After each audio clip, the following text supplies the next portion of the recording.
him. And congratulations. He's now a father of 2. And I am just a spiritual father. Praise God. Anyway, why didn't we read? We're reading Deuteronomy 5:12 to 15. Let's all read aloud together. Observe the Sabbath day by keeping it holy, as the Lord your God has commanded you. 6 days you shall labor and do all your work. But the 7th day is a Sabbath to the Lord your God. On it you shall not do any work, neither you, nor your son or daughter, nor your male or female servant, nor your ox. Remember that you were slaves in Egypt, and that the Lord your God brought you out of there with a mighty hand and an outstretched arm. Therefore the Lord your God has commanded you to observe the Sabbath. Blessed be the word of the Lord. So Lord, may you speak to us. May your Spirit bring your word alive in us. Amen. So right before I start, I want you, just in the same, where you're seated, to talk about the question I had asked us earlier. What do you do when you need rest? So just very shortly, and then we'll get right back up. What do you do when you need rest? Just talk to your neighbor for a moment.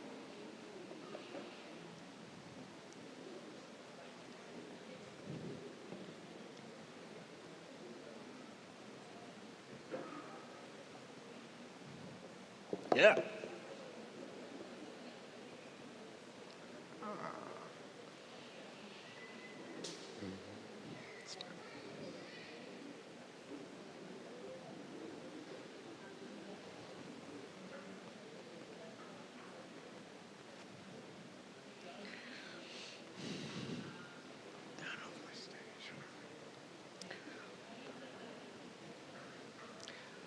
And as we continue, as we talk to each other, Sean and Meredith are passing paper, and hopefully a few of your neighbors have pen, because every time we buy pen, they never come back. So, because we recognize that some of the conversations we have raise questions, and we'd love to hear the questions that are coming up. Whether it's in disagreement or looking for clarification, whatever questions that come up as we talk about this, please write them down, and then there's a bucket. There'll be a bucket where the green box is. Drop your questions. And then we'll try and get to some of them and before this series ends. So, centuries ago, human beings invented the light bulb, which meant we could stay up longer than we used to. I was joking with a friend maybe this morning, I can't remember, and saying, when we read stories of giants of faith that used to pray, wake up early in the morning to pray, and we go, oh Lord, teach me. Listen, guys, most of those people used to go to bed at 6 because it could get dark. Of course they'd wake up early. But then the light bulb, and we could stay up longer, we could work longer. And then we invented time-saving devices like the washing machine, and which, doesn't make sense here in Kenya. But, well, just because fewer people have them. But we invented time-saving machines. Then social scientists started predicting that soon human beings will have so much leisure time because we have all these machines working for us. We'll have so much leisure time, we'll work for very few hours in the day and then just play and rest. What has happened over time is that people work longer and harder. Even with the machines we have, people are working longer and harder instead of resting. People decided to try and earn more instead of resting. So we did save time, but what we did was add more work. We saved time, but added more work to ourselves. People decided to earn more money instead of resting. Now, of course, it's no longer the 60s. I remember growing up when an egg cost 5 shillings, and some people might be listening to that and going, well, When I was younger, it probably cost a shilling. I don't know. All I know is that eggs cost more than they did today. Yes, things are costlier today, but the truth is, human beings now have a lot more than we ever used to have. We have a lot more stuff. We keep accumulating and accumulating and accumulating. So even though things cost a lot more, we're trying to get a lot more. Now, if you think about a story that is very common to most of us, sorry, these kids are amazing, and then I get a little distracted. If you think of a story that's a lot common to most of us, my dad used to tell me, you know, I never wore shoes until I was late in my teenagehood. I'm like, okay, what am I supposed to do with that? But so many of you know that story, right? Your parents would tell you, listen, this shoe should take you for the rest of high school. And so you start with very big shoes with like paper stuff at the end. But now, people my age have shoes for every day of the week, every occasion, and every emotion. Like, I feel like I'm happy today, wear my yellow shoes, you know? I used to have maroon shoes. Man, I used to be bold. And so it's not just that things cost more. We have a lot more. And if you're going to have a shoe for every emotion, every day, and every occasion, you need a lot more money to finance that kind of lifestyle, right? And so people are working harder and longer. Even with a lot of time-saving devices, people are working harder. Do you know that in some places of the world, the average person has a lot more wealth, the average person, than the kings of the Middle Age used to have? So we have a lot more. Anyway, what human beings chose was work over rest. What human beings chose was money over leisure, work over rest. How many of you have ever said, if only I had one more hour? One more hour. We think we want rest. How many of you have ever said, oh, my goodness, if only I had one more hour? We're always running out of time. Yet the reality is, even if you got one more hour, what you will do, just like what I could do, is add more stuff to do. You won't choose rest. If only I had one more. Let me tell you, this is how I know this about you. Because many of you have also said, when you could have rested, have also said, just one more episode, one more. And your eyes are literally flickering. You're about to sleep. You're like, no, just one more. I did that last night. I had trouble sleeping, but it was like, I was trying to fall asleep. I'm like, oh, I'm just going to watch one more episode. So even if we had one more hour in the day, what we will do is add more stuff to it. You know, we desire rest. If we're honest, we all desire rest. We think about the ads we see on TV. If it's not an ad of alcohol or a car, it's an ad that is painting a picture of the good life, or how to get money so that you can afford the good life, right? That's all ads are about. You see people who could afford a vacation, especially if you see lifestyle ads or magazines and even on social media. They're about, oh, you could call Bonfire Adventures and we'll take you to South Africa for just 10,000 shillings. And they show you pictures. It's never going to be 10,000 shillings. That's not going to get you even to Nairobi. But anyway, it's always ads of the good life. And we all want the good life.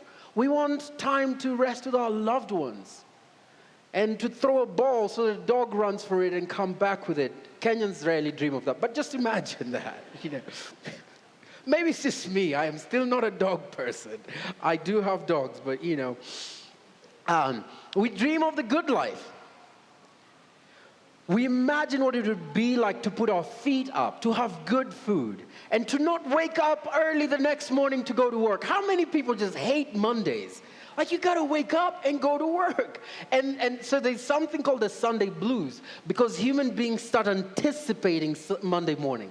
Like, oh no, it's here. I get the Saturday blues. I'm like, oh, it's Sunday again. I love you people, but this is work for me, just so you know. And you know, Yet even though we would like to rest, the truth is every extra hour we get, we fill it up with stuff. We don't know how to rest. We desire, but we don't know how to. And the other reality is that we keep chasing desires. We keep chasing the things we want. And of course there are needs, like basic needs like food, shelter, clothing, and good health. Yet we never stop there. We never stop there. This is how I know this about you, so that you are sure that Lydia didn't whisper into my ears that you've come to church today. This is how I know this about you. Every one of you has said at one point or another, if only I had fill in the blanks. If only I had that job. If only I had that new phone. If only I was in that relationship. If only, if only, if only. How many have said that? Well, some of you are actually saying it right now. We're constantly chasing the desire. We have so much desire, we're constantly chasing it. And there's nothing basically wrong with desire. God puts desires in our hearts. But if you've paid attention to your own desires and the desires of the people around you, you really cannot satisfy them. You know, there's so many people here that we've prayed for to get jobs, and some have gotten jobs. And from a few of them, not too long after that, I have heard, if only I could get this other job. I'm like, wait, you just got... But that's all of us. The reason iPhones and Samsungs keep selling is because every year you go, oh, there's a new one out and I want that one. Even when the difference is very, very small. Like, in all honesty, no one needs a 50 megapixel phone. Maybe you do, I really don't. You know? The reality is, even if you get what you've desired today, you will still go, if only I had that. That relationship, that car, that house. You will not be satisfied. It's not a you problem, it's a human thing. You're not broken, it's just a human thing. We always want the newest thing a few days after you've bought the new one, right? And the problem is that it creates a sense of restlessness. You think that you'll get satisfied and you'll find rest if only the new thing comes, the new experience. If only you had enough money to go to Diani. If only you had 1 month's break. You think you will be rested, you think you'll be satisfied, and then you realize, Because the thing is, desires are infinite. And it's not just of stuff. Some of you go, oh, if only I had a better husband. Some of you are in relationships thinking, I could do better. Some of you really could, but you know. Now, if you're left after this talk, that was not the pastor's recommendation. I just promise. It stings like a bee. The thing is, human desire is infinite. Human desire is infinite. We all have that unsatisfied feeling. We all live with some sort of dissatisfaction. You know, we're always almost there. We're always almost there. You know, we finished this roof and it's beautiful, and now I'm going, oh, if only we had a wall. We're almost always there. And then when we get the wall, it's like, oh, we need to paint it. Jose, you know, the guy who plays bass and sometimes electric, he'd been bugging me for an electric guitar. Then we finally got it. Now he's going, oh, now we need new speakers. Come on, give me a break. He did not know that would be the subject of this conversation. And so, you know, the other reality is we are infinite, we are finite. You have one body. You have only one 24-hour day. You know, you can only be present to one relationship at a time. You can only be in one place at a time. So you have these infinite desires, and you're trying to contain them in a finite body. And so what it creates, the tension creates restlessness. The tension will always create restlessness. And because we choose, we live lives we're chasing after these desires. What it creates in us is not only restlessness, but frustration, anger, disappointment, and disillusionment. What is wrong with me? Does God love me? Why does everyone keep doing better? Oh my goodness, but I also prayed. But why aren't my prayers answered? If we live a life of constantly chasing, that's where we get to. A life of hurry and busyness, constantly shopping, constantly filling ourselves with the next new thing, constantly making sure we know the next event so that we can be there. Constantly in the next new relationship that excites you, watching the next show, going to the next new church in town, the next thing, which constantly just makes us wanting the next new thing anyway. It leaves us more restless. There's a brilliant theologian who said this: "We are a restless people. Restlessness is the opposite of being restful. Restfulness is one of the most primal cravings humans have. We crave rest to the point where we identify it with heaven. What do we say when people die? Rest in peace. Because as we live, we're just craving rest, and we're like, oh, maybe it'll only happen when you're in heaven. Grant us eternal rest. Today, as our lives grow more pressured, as we grow more tired, as we begin to feel more burnt out, we fantasize more about restfulness. We imagine a peaceful, quiet place. We see ourselves walking by the lake Naivasha, watching a peaceful sunset, smoking a pipe in a rocker by the fireplace. That's what everyone's just going, oh, I will earn enough and then this will be my life. Because we keep chasing one thing after the other. Thomas Aquinas, another wonderful theologian of the 13th century, some of his writing and thought experiments shaped the dominant civilizations of our time. And he asked the question, what will it take to satisfy human desire? What will it take to satisfy you? What will it take to satisfy me? And his answer was, everything. We would have to experience everything and everybody and be experienced by everything and everybody to feel satisfied. Everything. That would take several lifetimes. Because if it's just food, you have to go to every restaurant in Nakuru. And some of them aren't very good. You know? If it's people, you have to be experience every person. If it's experiences, you'll have to experience. Just in Nakuru, you would need quite a few lifetimes to satisfy human desire, to satisfy your desire. But it's not just the difficult stuff. It's not just the bad stuff. It's even the good stuff. Work, for example, is a gift from God. Work is holy. God, our Father, is a worker. Work started before the curse in the story of creation. Just so you know, work started before the curse in the story of creation.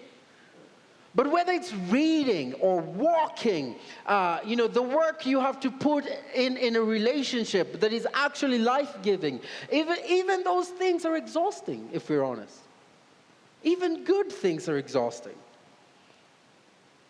So really, how do we find rest? How can we live in a life that is punctuated by restlessness? How can we live restful lives? And Jesus offers us rest, but it comes with living in the way of Jesus. It comes in more than believing in Jesus. Believing in Jesus is crucial, but what we're invited to is living in the way of Jesus. It's a lot more than just, I believe. And as we take up his yoke, we get into the practices of the way of Jesus, and one of those practices is the practice of keeping the Sabbath. Keeping the Sabbath is what teaches us to live from a place of rest that Jesus offers. Like I've said often, these practices are not an end to themselves. They are simply a way we open ourselves up to what God can and will do in us. So in Matthew 11:28-30, Jesus says, "Come to me, all you are weary and burdened, and I will give you rest. Take my yoke upon you and learn from me, for I am gentle and humble in heart, and you will find rest for your souls. For my yoke is easy and my burden is light." Then right after Jesus says that, he gives two stories about the Sabbath. It's not a coincidence. Right after Jesus says that, those words are followed by two stories about the Sabbath. You see, the writer of this book, Matthew, comes from a very Jewish culture, and Jesus is in a very Jewish culture, and for them, Sabbath was equivalent to rest. So Jesus said, "Hey, come to me and I will be your true Sabbath. I will be your true rest. Take my yoke upon you. Come if you want rest." And then he goes again to give two stories about rest. Sabbath was the promise, was a glimpse of the promise that God gives for eternal rest. Because if you've lived long enough, you know how restless life can be. If you've lived long enough, you know how much you desire to rest. I can't remember who it was. I might be totally wrong. I thought it was Warren Buffett. I couldn't find it. Who was asked, but it was one of the richest people in the world who was asked, how much money is enough? Said, just a little bit more. Just a little bit more. Don't you look at some of these people who are so wealthy and you're going, dude, you could live on your wealth for the rest of your life. Just a little bit more.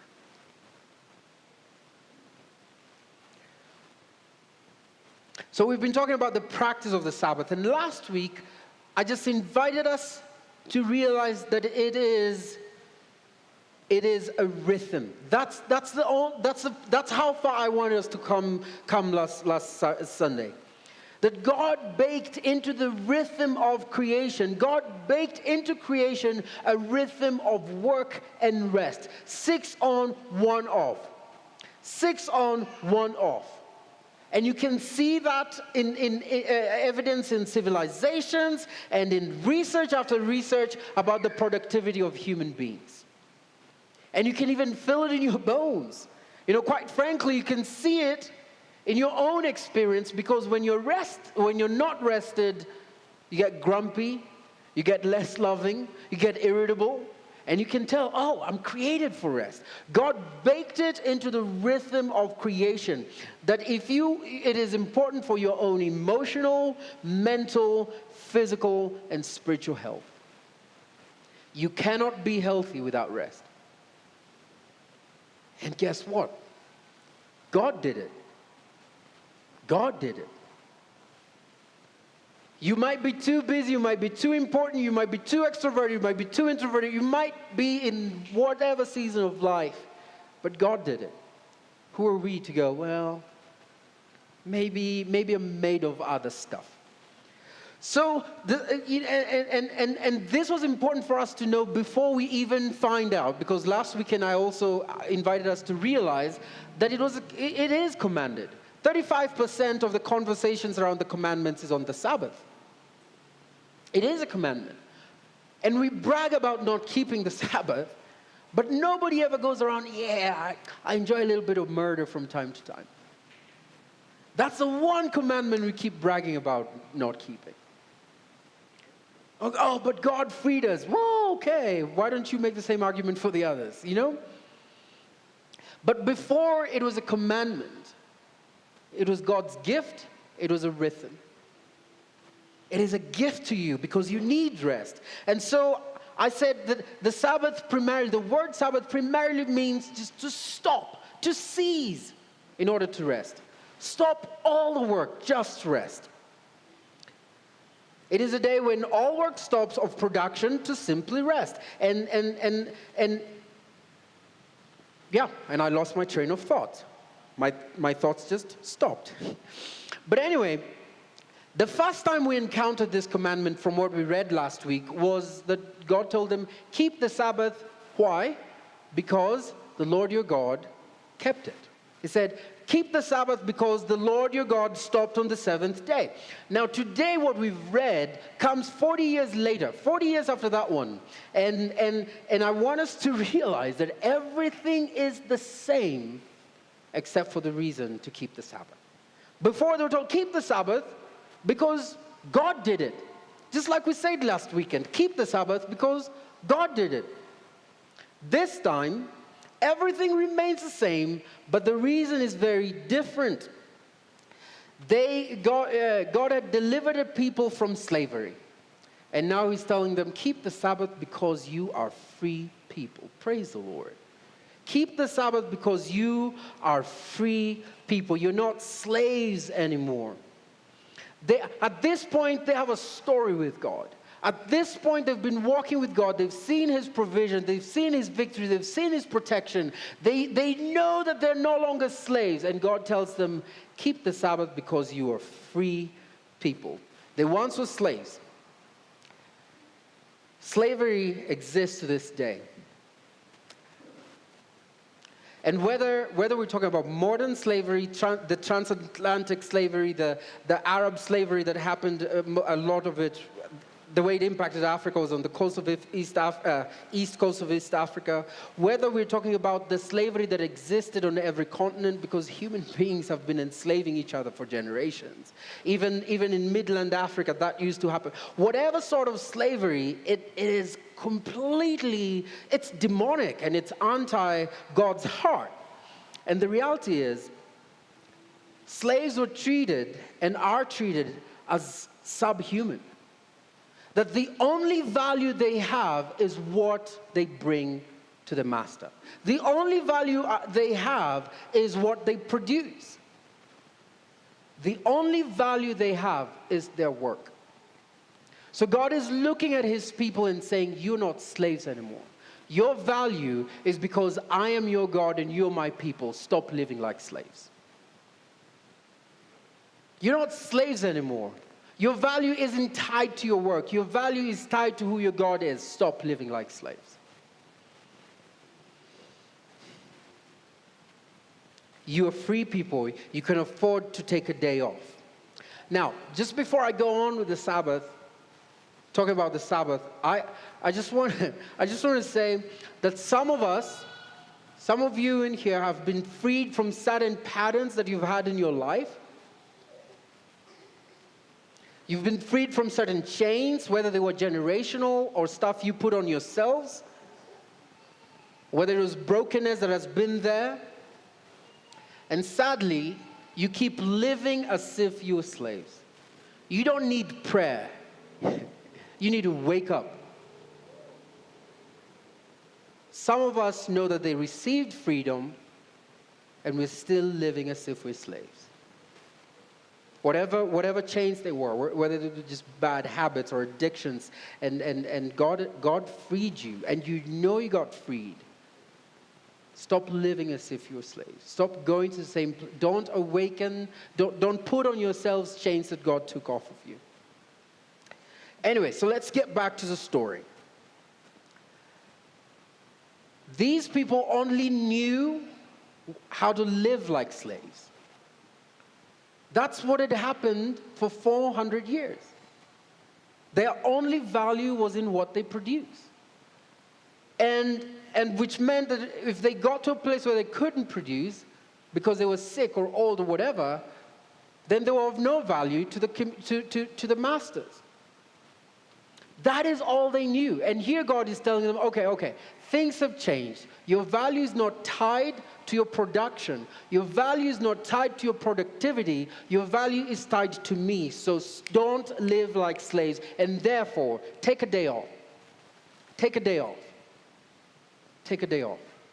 But he doesn't stop there. He tells them, and you should not treat others like they were slaves. You should not treat the people around you as if their only value is tied to what they bring to you. Their only value is tied to their productivity. Their only value is tied to what they, the the dominant question in our culture today is, what do you bring to the table? What do you bring to the table? And a very crazy answer is, myself. But maybe that should be the answer.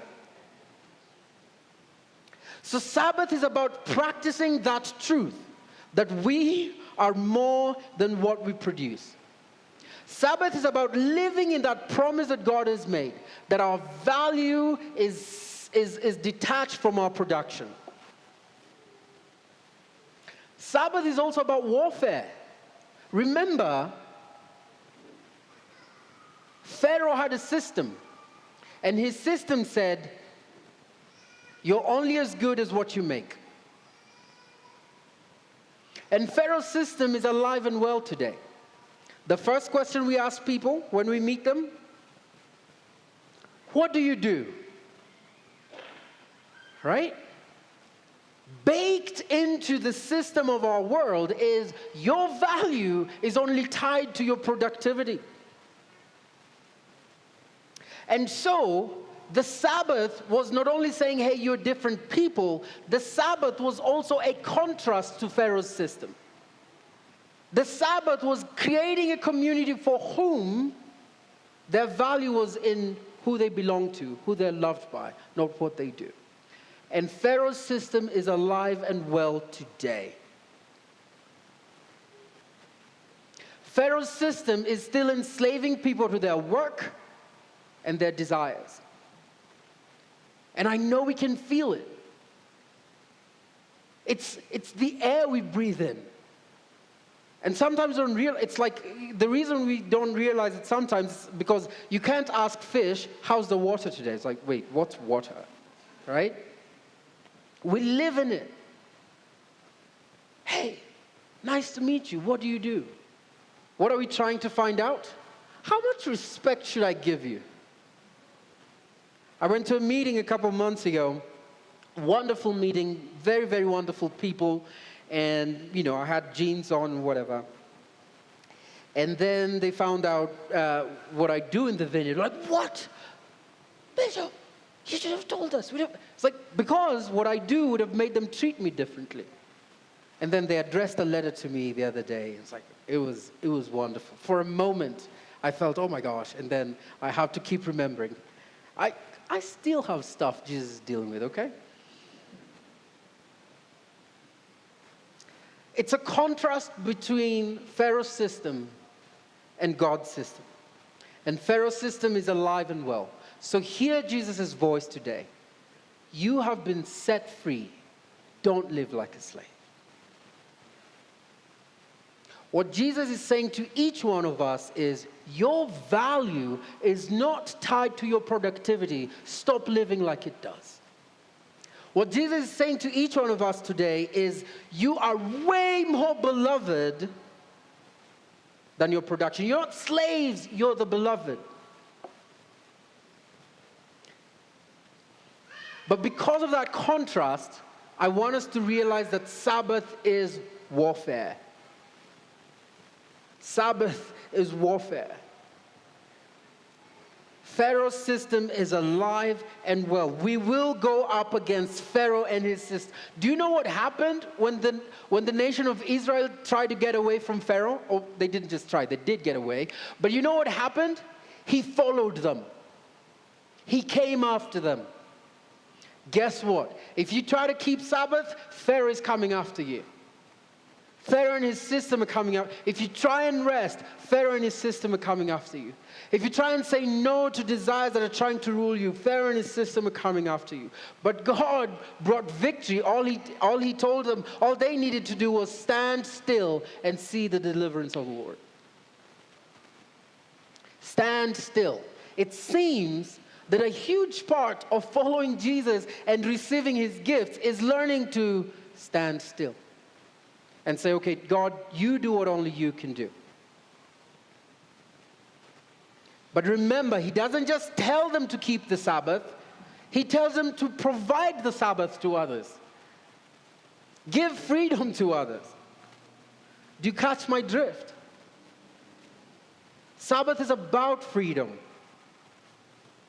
Sabbath is about practicing the truth that we are more than we produce.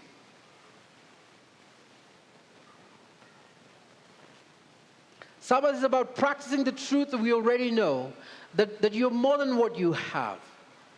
So what if you don't have a car? So what if you only have one pair of shoes? So what? And the tension we feel even as I say those things, because that's the enemy robbing people of their identity. That tension is part of what God is freeing us from. But then it's not just for us. It's for us to provide it to everyone else around us. Okay. So keeping the Sabbath is about taking a day to stop working, not because the work is done, but because you're more than what you produce. Keeping the Sabbath is about a day to stop wanting, not because all your desires and needs have been satisfied, but because we realize that our satisfaction is from God. Keeping the Sabbath is about resting from work and want. Keeping the Sabbath is about stopping to chase all these things and learn to just enter rest. I prefer that word, to just enter rest, because rest has been offered. The question is whether we will enter into it. And it's spiritual warfare. We live right next to Pharaoh's system. Do you have a car? Are you married? Have you ever flown? Do you have an iPhone or you are an Android peasant? Oh, that burned. I'm sorry. Everyone with an iPhone can insist that that should be in there. Where do your kids go to school? It's all these questions we ask ourselves to put some sort of measure of our value. And God is shouting, stop, rest. You are way more than all these things. You're way more than anything you could produce. You're way more than what you have. You're not a slave to work or desire. You are free. And it is God who gives us our identity. But because we live side by side with Pharaoh's system, it's what in the vineyard we often call the now and the not yet.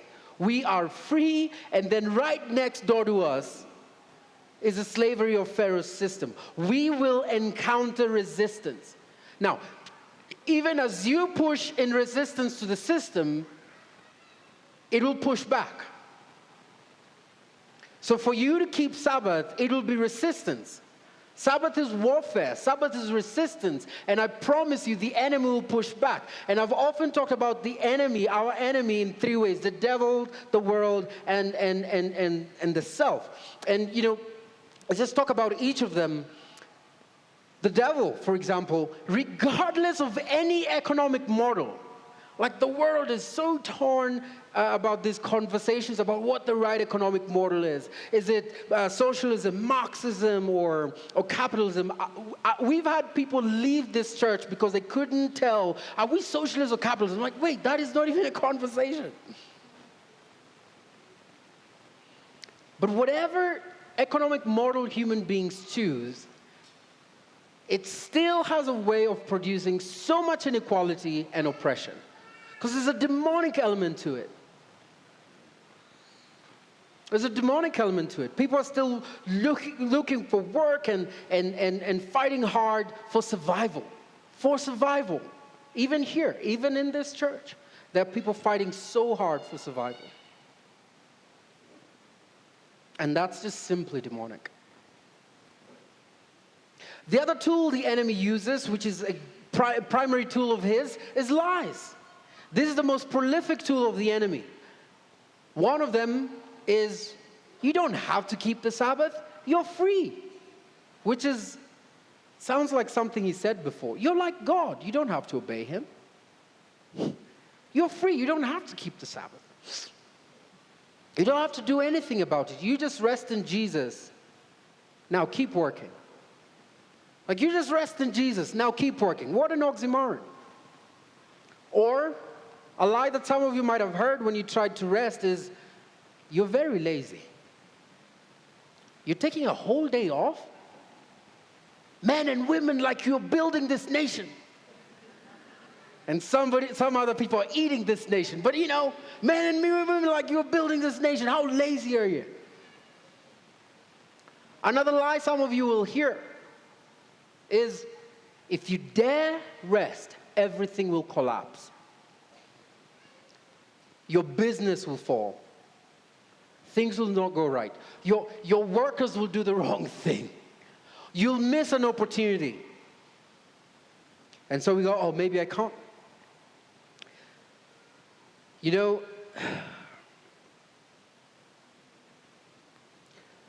And the truth is, even if you decide to keep the Sabbath, the enemy will come for your business. The enemy will come for your job. No doubt about it. This is warfare.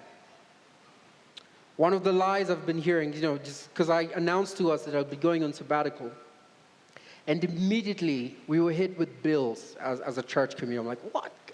How can I afford to go now? Anyway, that being said, it's a perfect opportunity. We need 219,000 shillings to pay our rent, so give generously. Give a second time. Where's that basket? No, we don't do that here. But please, give generously and pray for us. The enemy will lie to you, if not attack you directly. This is how we fight then, on our knees. Pray for that new job. Pray for a different job. Pray for your boss to start doing things differently. Pray. We win our battles on our knees. And then give thanks. Thanksgiving multiplies, but thanksgiving also teaches our hearts to be content. Give thanks for that one house you got. Give thanks for that meal you got. Give thanks. But also, we fight the enemy by actually keeping the Sabbath. It's taking our stand. The world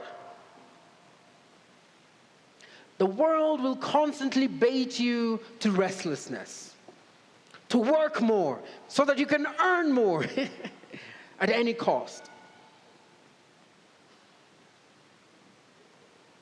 And what that brings is a life of hurry and business. Okay, what is the most popular answer when you ask someone, how have you been? Fine, and then busy. I've been busy. And we think that's a good thing. Because when you're busy, you're important.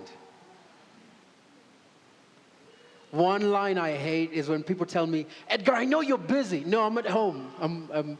I'm just not, not always, Yeah, I've got stuff to do. But we think busy means important. That's just baked into our culture. And even those who will tell you they haven't been busy, say it with grief. Yeah, I got nothing to do. I've not been busy. They say it with a longing to be busy. Because we attach being busy with being very, very important. I know you're a busy man. I know you're a busy woman. But is it possible if we do this together? Oh, yeah, I'll make time for you. I'll make time. How many of us are just praying the Lord for an opportunity to say, I'll make time for you? Bless you in Jesus' name.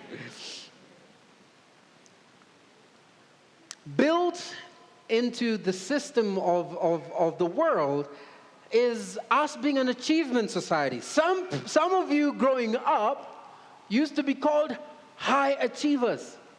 Some of you not so much. But the point is, baked into the rhythm of our society is the idea that you're important if you're achieving more. Who is called the worker of the week or the month in a business? The one who sold more. The one who more production is attached to.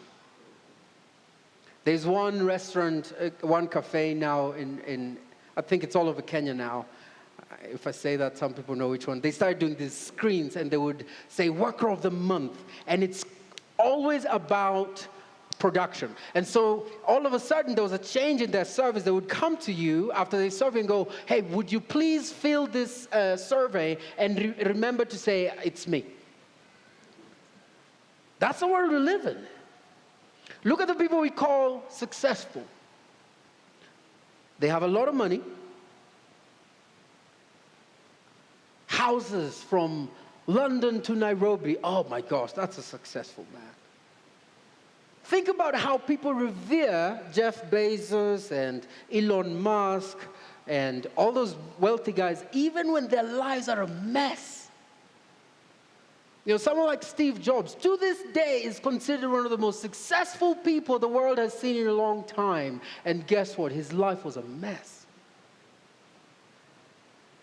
Baked into the rhythm of our culture is this idea that you are worth what you produce. Now, I just realized how much time we've taken. Okay, I'm getting there. Okay.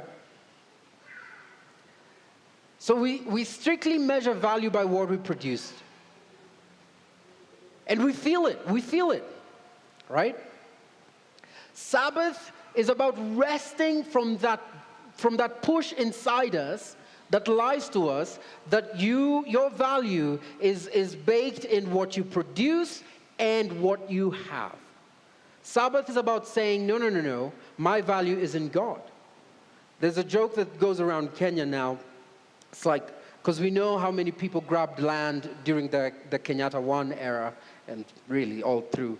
And people say, you know, where were my parents when everybody was getting all this land? Even if your parents managed to love your family, keep your family together, that's not a measure of success. Like, come on, we could have been inheriting a few pieces of land now. Where were you? Psychologists are now diagnosing people with something called hurry sickness. Because we want to keep doing something. We want to keep doing something. It's a behavior patterns characterized by hurry, anxiety. You're continuously, you have a continuous struggle and unremitting attempt to accomplish and achieve more. And more things, you want to have more things, you want to participate in more and more things. You want to be in every event. And so you have less and less time.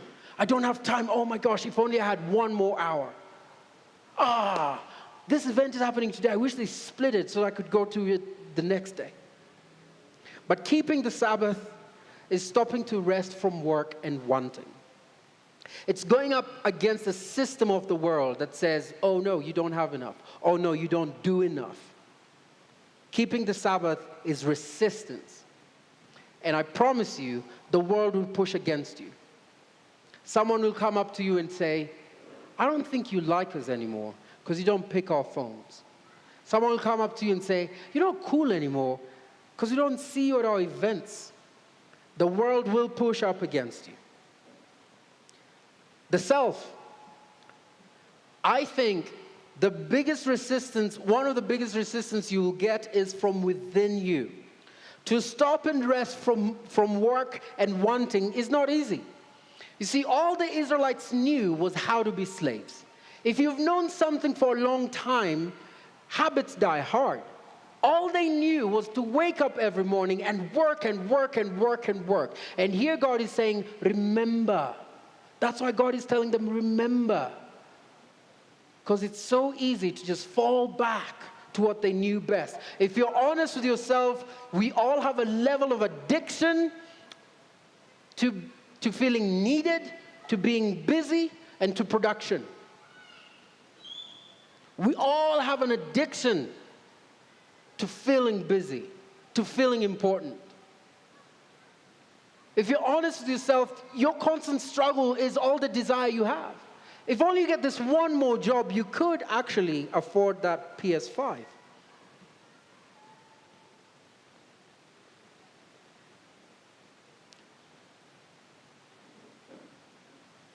And so there's a perfect storm between the lie the world tells us and the raging desires in our hearts. The world tells us, follow your heart. Just go after everything you desire. As long as you don't harm anyone, get everything you desire. And, that's a perfect ground for ourselves to live out our brokenness. Chase after your desires. Chase after your dreams. There's this thing that really caught on. No human is limited. Actually, I think we pretty much all are. You can be anything you want. Well, not quite. Not really. You can be quite a few things, but not anything. Not everything, at least. And the problem is that desire is, one, insatiable. You cannot satisfy it. And two, they often contradict each other. You want a happy family, but you also want to go out with the boys every night. You see, that yup came from a wife. It's not going to work. I don't think the husband was out with the boys every night. I'm just telling you. You want to be faithful. You want to be a faithful wife, but you like the attention you're getting from the guy at the office. Pretty incredible. You want to please God, but your flesh tells you you can gratify every desire you have right now. Our desires often contradict. So when the world tells you follow your desire, what is it trying to create in you? Restlessness, frustration. One of the things we celebrate in our world today is the fear of missing out. You have no idea, you missed out. We had a mad time. We had a mad time. Where were you? I was sleeping. Oh, dude, come on. Sleeping. We had a mad time.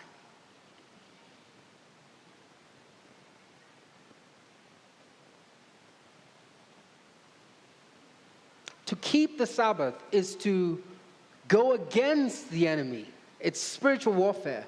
But I promise you, the enemy will push up against you. It's not that desire is bad. In fact, desires are often gifts from God. And it's a human thing. It's been the study of philosophy, theology, religion, and psychology for generations. Desire is a human thing, and it's a human condition. But the way of Jesus offers something different. So some studies will tell you, okay, meditate until all your desires are dead. That's kind of hard. Or you will only reach Zen if all your desires are dead. Well, then I bet no one ever has. Others will tell you, just let all your desires loose. The way of Jesus offers something different. Knowing that we have infinite desires with a finite body and life, we're called to rearrange our desire, and so that we recognize we were made for the infinite. We were made for God. Our desires point us to the fact that we were made for God. So we desire God. You think you really want a new experience at Diani. What you really want is God. I know you're probably saying, yeah, but I could still do the event at Diani. It's true. You think you really need that new relationship. What you really need is God. Our desires point us to what we really need, and that is God. And so there will be resistance. There will be resistance. And so sometimes when you keep the Sabbath, one of the ways you'll feel the resistance is sadness. Because finally, you'll be thinking, well, but then John's going to get that job I could have gotten on this day. You're thinking, oh no, but we never finished this conversation with George, and now he'll think I really don't care about this relationship. There will be a sadness because you will become aware of all the emotions you never got to process as you just went through doing after doing after doing. That is some of the resistance you will feel. How do we fight back? We keep the Sabbath. Now, what does Sabbath mold in us? I keep saying our practices mold us into a certain person. You are becoming someone. The only question is who. What kind of person does Sabbath create? When we stop and rest from want and work, when we stop and rest from work and want, who do we become? One, we become people who trust in God's provision. So many of us believe that God is our provider. Sabbath teaches us to live out that belief. Because you're going, you know what? I could have done one more job, but I'm going to rest. God will provide. Sabbath will expose in us who we really think is responsible for our life. Because when you're sitting there not working, you might feel some restlessness, like, oh my gosh, what will happen, what will happen, what will happen? Sabbath exposes our hearts to who do we really trust. Sabbath teaches us to trust that God has the world together. If you think about the story of creation that we read at the beginning, God had been working. We stepped into a story where God had been working, and then He allows us to start with rest. Sabbath, stopping to rest from work and want is us saying, we surrender our world to you. That, you know, Lord, when I am sleeping, you are working. When I think I cannot take care of things, you got them. I don't hold this family together, you do. I don't hold this church together, you do. I don't hold this business together, you do. Sabbath actually allows us to step into a song we often sing, I surrender all to you, but we often never really do. Sabbath teaches us to get there. Sabbath teaches us to trust that God gives us our identity.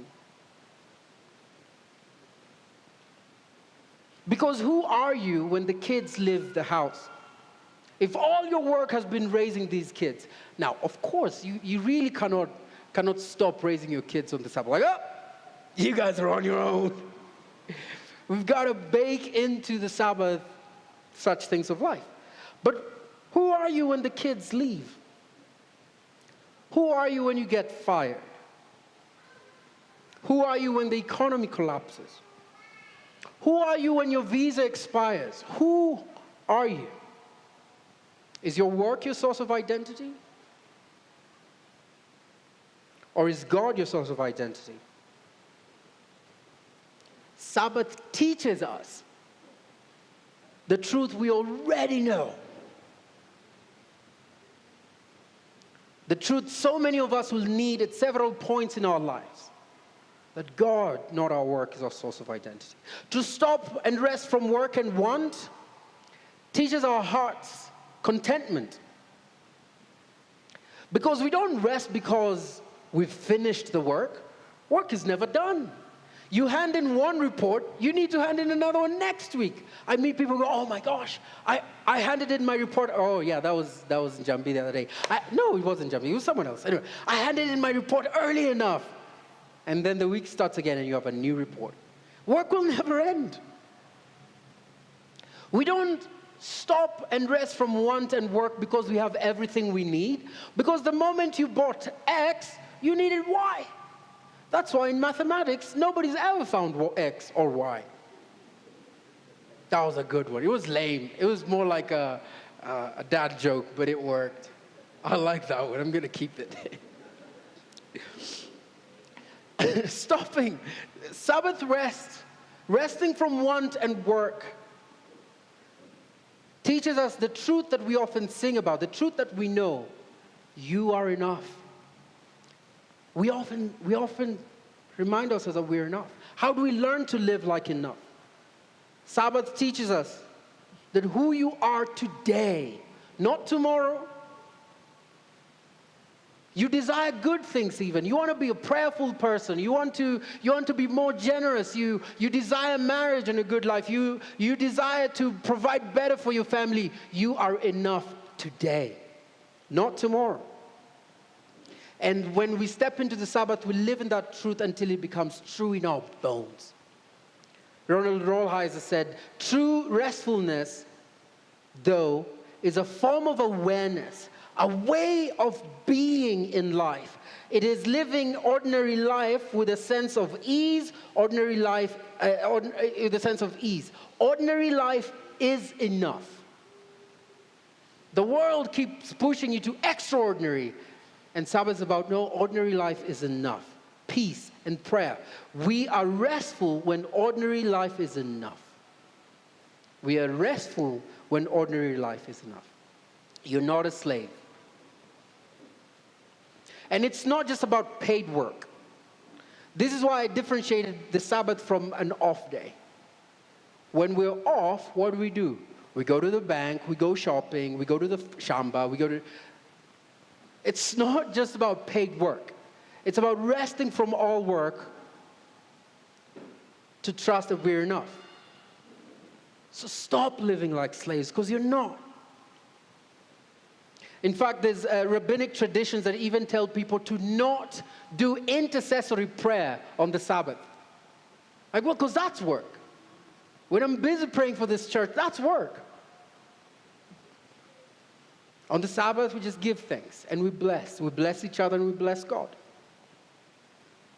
So stop the emails and the shopping and doing your lawn and etc. Just all the work that depends on you. What about boredom? Well, that's not a bad thing. You remember a time before Wi-Fi was a thing in Kenya, when you had to go to a cyber cafe to just receive an email. My Facebook account was opened in a cyber cafe. I had to carry images in a thumb drive, go put it there. It got infected, obviously. And some of those images, I'm like, oh my gosh, you know? Boredom is not a bad thing.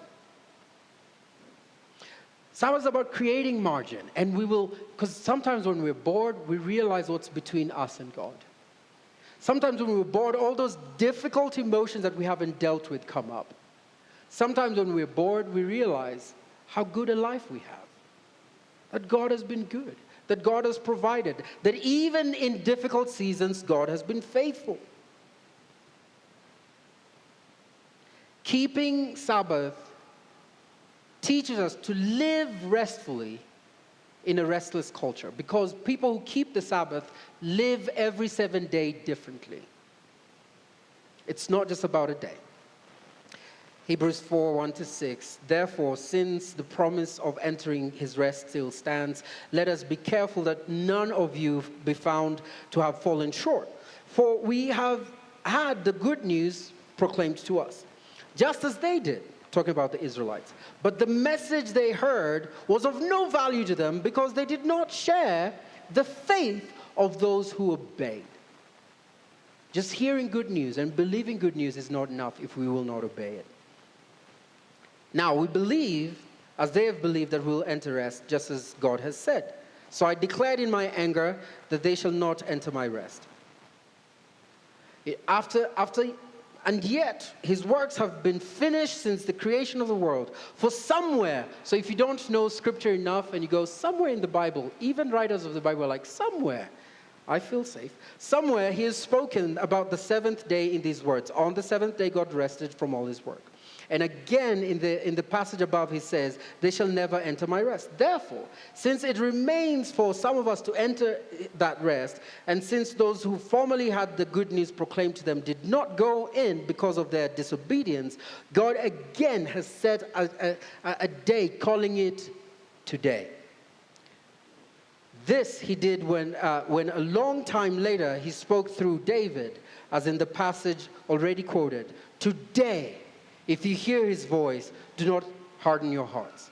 You're enough today. You're enough today. Not when you become, not when you have this, you're enough today. So just remember, it's possible that God could offer us something and we miss it. It happened with the Israelites.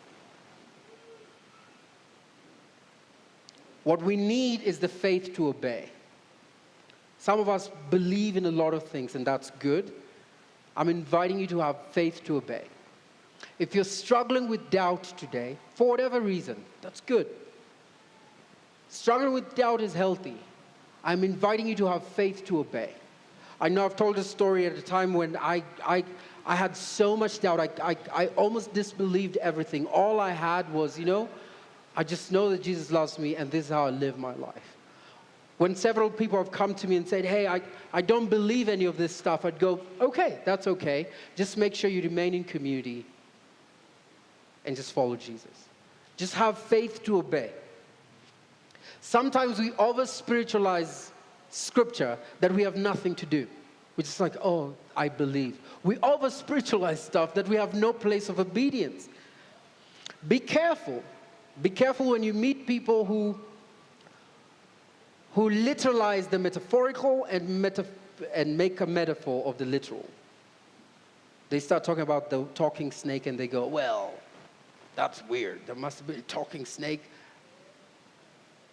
Just be careful. I'm not, Or when you read that Jesus is healing on the Sabbath and they decide to tell you, this is more of a spiritual rest. No, God means the Sabbath.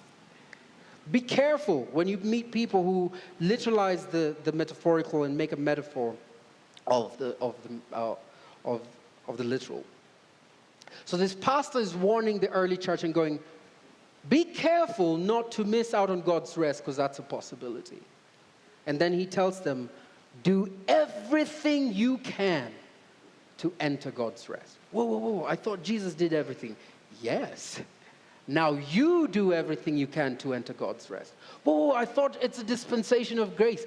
Yes. Now you do everything to enter God's rest. Honestly, the hardest thing about keeping Sabbath is just laziness. I find, there are a few other obstacles for some people, but I find, because everybody who really wanted me to be available on the day I keep the Sabbath has now found out that I am not, and they've ditched me. So when I struggle to keep the Sabbath, it's mostly just because I'm lazy. I just want not to. It'll be harder out of laziness. And rest, learning to rest, will bring out the fruitfulness we long for as followers of Jesus. If you abide in me and my word abides in you, you shall abide in me and you shall bear much fruit. Jesus says in John 15. What are you saying, Lord? Just rest in me. Just rest in me. And rested people have margin. They're slow. Now, some people just walk slow, but it's a lot better than trying to move so busy. They're quiet. They have deep relationships. They spend time alone. They have delight. They have enjoyment, clarity, gratitude, contentment. They can trust. They're working from love, and their work is a contribution. Restless people, if you want to know if you have hurry sickness, you're busy, you're in a hurry, you like noise. Instead of deep relationships, you are isolated. You could be around people, but no one really knows you. You love the crowds. You love being distracted, and that's why you're constantly on the reels. You envy because you never have enough. Confusion, greed. Even when you have something, you want more. You're discontent. You have anxiety. And I always put a caveat whenever we talk about things that could be mental sickness. It's a lot more nuanced than that. You're not working from love. You work for love. Instead of working as contribution, you work to accumulate and to accomplish stuff.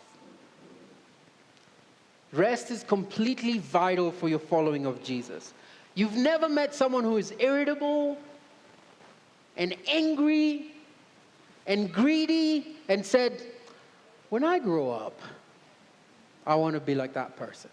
But you meet people, sometimes they're older, sometimes they're younger, and they just have peace.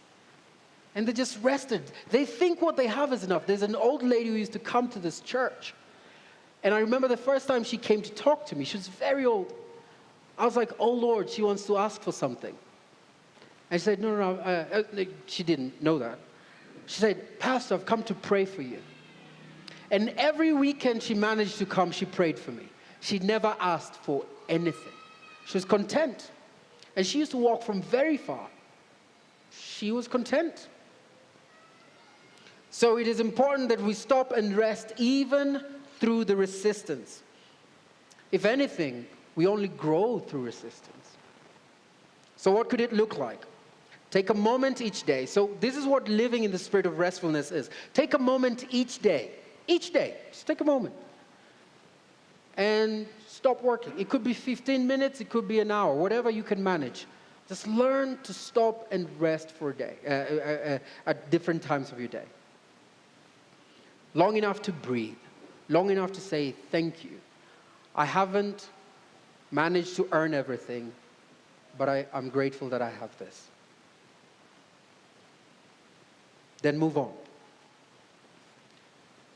Take a day each week and stop to rest from work and want and enter into worship and delight. Take a few weeks each year to rest and worship and delight. Now I know as I say that, I recognize that some of us don't own their time. And this is why God was speaking to a community. It is our job, as much as we can, to give Sabbath to those who cannot. So this is God's word to those who have people working for them. This is God's word to those who have friends who don't own their time. To say, hey, when you get off work on Friday, do you just want to come to my house? I'll cook for you. You just rest. That's how we provide rest. That's how we become a community of rest. There are a couple of options. You could keep the traditional Sabbath, which was always Friday sundown to Saturday sundown.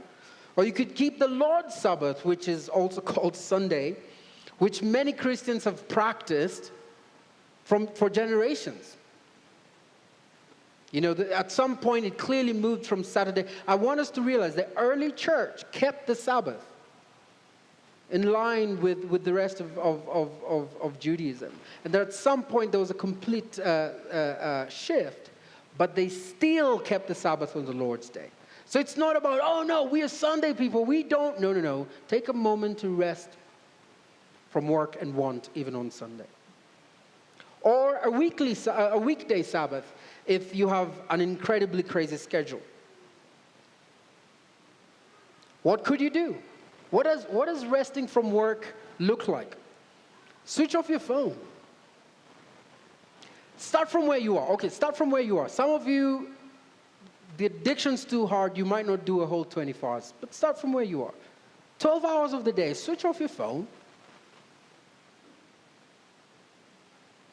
12 hours, 24 hours a day, a whole Sabbath. Get rid of any work. Don't do the emails. Don't take that job. Do your family shopping early enough so that you don't have to want. Have you realized how things are arranged in the supermarket? That it's by design to make you want.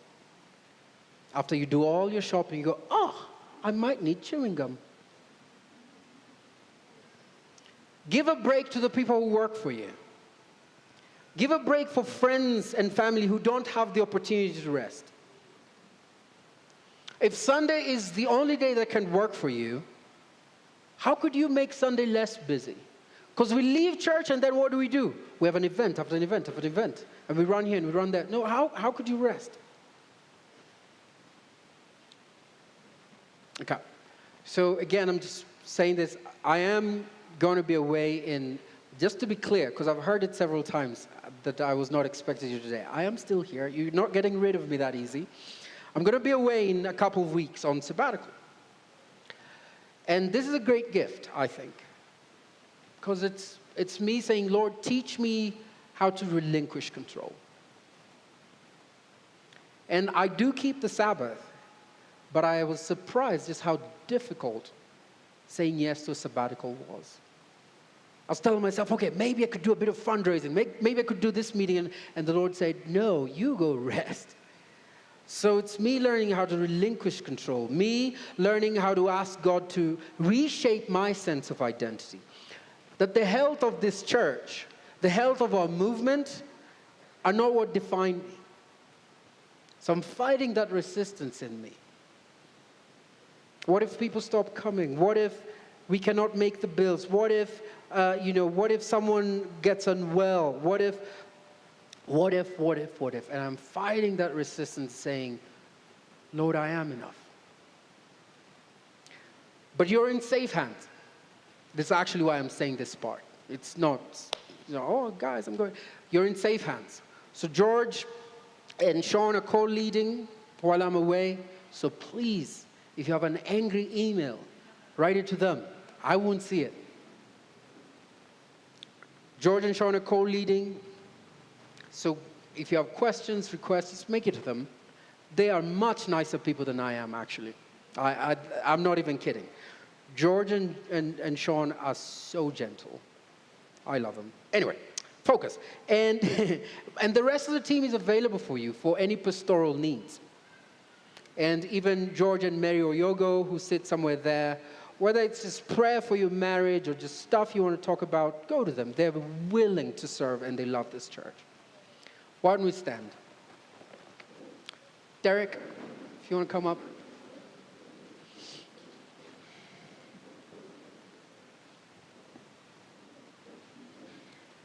Today we'll finish a bit different. Could I invite our prayer teams up front? Today I want to read a psalm over you. So just stand quietly. I invite you actually to just open your arms if you could. Because I want us to start just by learning to pray, God, give me rest. Because the truth is, even if you take a day off, only God can cure the restlessness we have. The truth is, only God can heal the restlessness we have. And so this is a prayer we're making as a church community and as individuals, that He would give us rest. And so it's a common psalm. And I want you to take note of things you've heard before, but I want you to hear them differently today. When the poet says, I shall not want. God, I am in want. We are in want.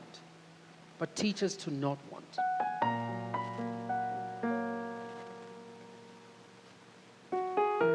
And we don't lack wanting because we have everything we need. We stop wanting because the Lord is our shepherd. It's because of who is shepherding us. So that means He will lead us to where He knows we need to go. He knows what you need. But I need a job. Yes. Well, God will lead you to what you really need. And He actually grieves for you for the pain of all of it. And then the psalmist says He refreshes your soul. Because it's not the next thing that will refresh your soul. It's God who will refresh your soul. And even though we walk through the valley of the shadow of death, because some of us even now are just going through the thick of it. And we're going, but how can I rest, Lord? Even my mind won't stop going, even if I did.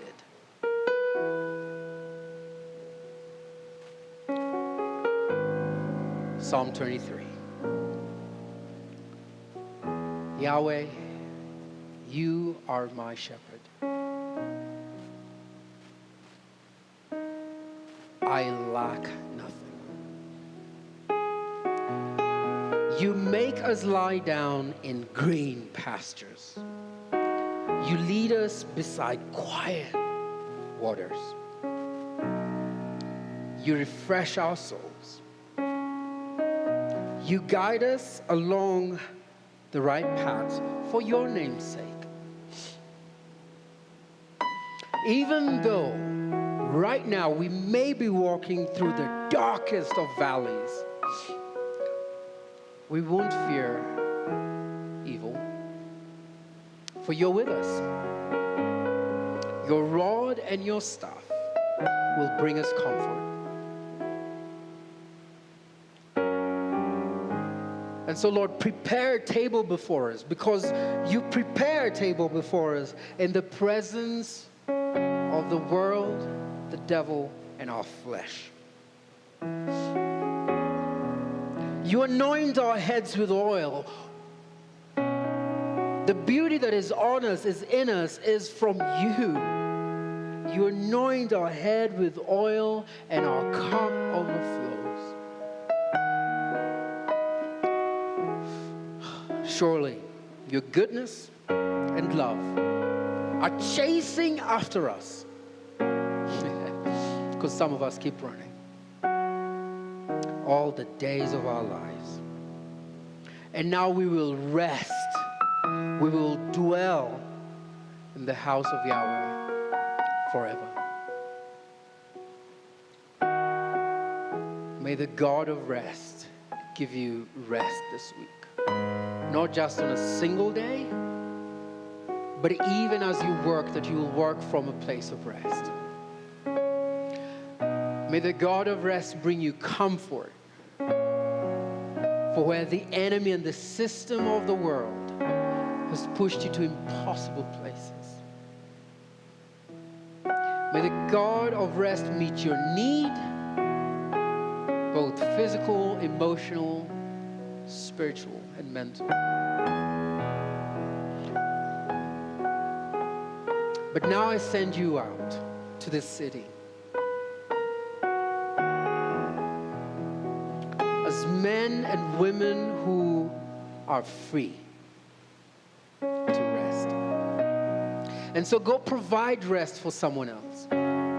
Whether that will look like a meal or a whole day where you care for what they have to take care of.